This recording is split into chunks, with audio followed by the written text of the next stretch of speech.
আমাদের দেশের মালকিন বলে দিয়েছেন ঘুগনি বেচো, ওই চায়ের দোকান দাও, শিক্ষিত ছেলেটা, হ্যাঁ, ওই ঝালমুড়ি বেচো।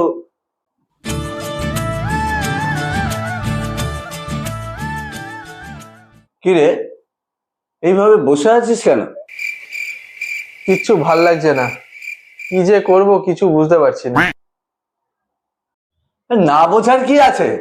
আমাদের দেশের মালকিন বলে দিয়েছেন ঘুগনি বেচো, ওই চায়ের দোকান দাও, শিক্ষিত ছেলেটা, হ্যাঁ, ওই ঝালমুড়ি বেচো। এই বেচে তো প্রাণটা কোন রকম বাঁচবে, দুটো ভাতের জোগাড় হবে। এবার দেনার দায়ে ঋণ মাথায় বিক্রি হয়ে রয়েছে, সেটা কি করে শোধ হবে?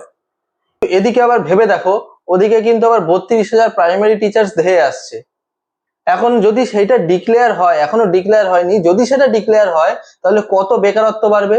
আর বেকারত্ব হলে কি হবে, তারা আবার ওই চা, রুটি, ঘুগনি এসবের দোকান খুলবে। আর ওরাও যদি খুলে ফেলে তাহলে আমরা কি করব? দেখা যাবে খরিদ্দারের থেকে দোকানদার বেশি হয়ে যাবে। তাহলে কি এইভাবে ব্যবসা চলবে?